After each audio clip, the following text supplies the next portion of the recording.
और ईर्ष्या व्यक्ति को कभी भी आगे नहीं बढ़ने देती।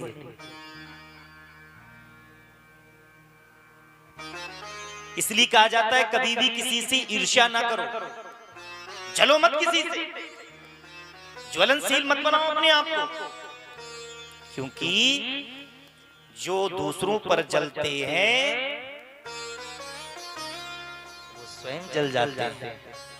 उसी अग्नि में जलते हैं, जो अग्नि दूसरों के लिए तैयार करते हैं उसी अग्नि में जल जाते हैं। ईर्ष्या नहीं करनी चाहिए, बिल्कुल भी नहीं। लाख तुम्हारा दुश्मन है फिर भी उससे ईर्ष्या मत करो, क्योंकि ईर्ष्या बहुत बड़ा जीवन का जहर है। दुर्योधन से मिलता है, जिंदगी भर इसने ईर्ष्या की पांडवों से। बोलो इसको क्या मिला? कुछ नहीं मिला सिवाय विनाश के। सब मार दिए गए, दोनों जंगाएं टूटी हुई हैं। रणभूमि कुरुक्षेत्र की रणभूमि पे पड़ा, चिल्ला रहा है, कोई पानी पिलाने वाला भी इसे नहीं है। इतने में सामने से अश्वत्थामा इसका मित्र आ गया। मित्र ने कहा, मित्र दुर्योधन, मैं तुम्हारा मित्र हूं, बोलो तुम्हारी अंतिम इच्छा क्या है? मैं तुम्हारी अंतिम इच्छा अवश्य पूर्ण करूंगा। मित्र हो तुम हमारे। और वो मित्र ही कैसा, जो मित्र के दुख में ना खड़ा हो। सुख में तो लाखों मिल जाएंगे प्यारे, पर दुख में कौन मिलेगा? अपना वही है जो दुख में खड़ा हो जाए। वरना मैंने जिसको भी अपना बनाया मुझको धोखा दिया उसी ने। लोग खाते अंधेरे में ठोकर, मुझको ठोकर लगी रोशनी में। मैंने जिसको भी अपना बनाया मुझको धोखा दिया उसी ने।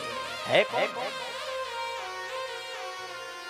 लूटता गैर तो गम ना होता, मेरा दामन कभी नम ना होता। मुझको लूटा तो अपनों ने ही लूटा, मुझे लूटा नहीं किसी अजनबी ने। मैंने जिसको भी अपना बनाया मुझको धोखा दिया उसी ने। बोलो मित्र, तुम्हारी अंतिम इच्छा क्या है? दुर्योधन हंस पड़ा। दुर्योधन ने कहा, मित्र अश्वत्थामा, क्या तुम हमारी अंतिम इच्छा पूर्ण करोगे? हाँ, इसीलिए आया। दुर्योधन की जो प्रारंभिक इच्छा थी वही अंत इच्छा भी है। क्या पूरी कर पाओ? क्या कह रहा है दुर्योधन? जिस इच्छा के कारण पूरा कुरुवंश विनाश हो गया, कोई नहीं बचा इसके सिवा, और ये भी मरा पड़ा है। आज भी वही इच्छा लिए पड़ा है, आज भी वही ईर्ष्या लिए पड़ा है। अश्वत्थामा से कहा, मित्र मैं पांचों पांडवों के कटे हुए सर देखना चाहता हूं, हमारी यही अंतिम इच्छा है। मेरी यही अंतिम इच्छा है, मैं पांडवों के कटे हुए सर देखना चाहता हूं। क्या तुम मेरी इच्छा पूरी कर सकते हो? अश्वत्थामा ने कहा, मित्र जरूर करूंगा। अट्टहास करते हुए नंग तलवार लिए यह चला पांडवों के शिविर के। उधर गंगा जी के किनारे भगवान कृष्ण पांचों पांडवों और द्रौपदी को लेकर सत्संग करा रहे थे। शिविर में पांचों पांडव नहीं थे, पर पांच पुत्र जरूर थे द्रौपदी के। वह मद में मदांत अंधा अश्वत्थामा रात्रि का समय शिविर में घुसा। द्रौपदी के छोटे छोटे पांच पुत्र थे। तलवार ली और उन पांचों अबोध बालक धड़ से सर अलग कर दिया। रक्त रंजित हो गई कुटी। एक हाथ में रक्त रंजित तलवार लिए अश्वत्थामा, एक हाथ में पांचों कटे सर लिए चला रहा है वापस हंसते हुए, गर्जना करते हुए। रणभूमि में आया दुर्योधन ने देखा, प्रसन्न हो गया। बड़े बड़े वीर महारथी मेरी सेना में थे, कई छोड़ी मेरी सेना, लेकिन अश्वत्थामा ने मेरी अंतिम इच्छा पूर्ण कर दी। कोई इच्छा पूर्ण कर सका। पास में आया और पास में आकर के जैसे कटे हुए सर देखे उतना ही इसे विषाद हुआ। सूत जी कहते हैं स्वर्गाधिक महात्माओं से, महात्मा जी दूर से देखा तो ये बड़ा प्रसन्न हुआ, मेरी अंतिम इच्छा पूर्ण हो गई, लेकिन जैसे ही पास में आया अश्वत्थामा तब देखा तो विषाद में चला गया, ये उससे अधिक से दुख हुआ। और ये कह पड़ा अपने मित्र अश्वत्थामा से, मित्रों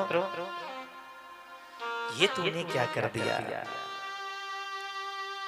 मैं मानता हूं मैं अपराधी हूं, मैं ईर्ष्यालु हूं, लेकिन मैंने ये नहीं कहा था कि तुम पांडवों के पुत्रों को मार के ले आओ, काट के सिर ले आओ। मैंने पांडवों के मांगे थे।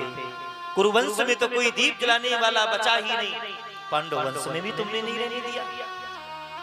और इसे वरदान था दुर्योधन, जिस दिन तुम अधिक प्रसन्न हो गए, अगर इसी क्षण दुख का विषाद तुम्हें आ गया, उसी क्षण तुम्हारे प्राण छूट जाएंगे। तो दुर्योधन ने जब दूर से देखा अति प्रसन्न हुआ, और जैसे ही पास से आकर के देखा तो उतना ही से विषाद हो गया, दुख हो गया ऐसे। और जब सुख और दुख दोनों एकत्रित हुए, मिले, तो उसी क्षण दुर्योधन के प्राण निकल गए, दुर्योधन मर गया। इधर भगवान ने देखा कि हो गई लीला, चलो अर्जुन शिविर में चलो। भगवान पांडवों को लेकर के, द्रौपदी लेकर के शिविर में आए। शिविर में क्या देखा कि रक्त ही रक्त शिविर में बह रहा था। द्रौपदी के 5 पुत्रों के धड़ तो थे पर सर नहीं था।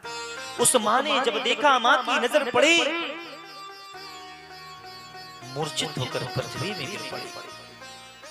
भान नहीं रहा, अर्जुन टूट गए, 5 पांडव टूट गए, घुटनों के बल बैठ गए। और अर्जुन ने कहा, हे केशव, इतना घृणित कार्य, इतना गंदा कार्य कौन कर सकता है? अरे हमारे बच्चों ने क्या बिगाड़ा था?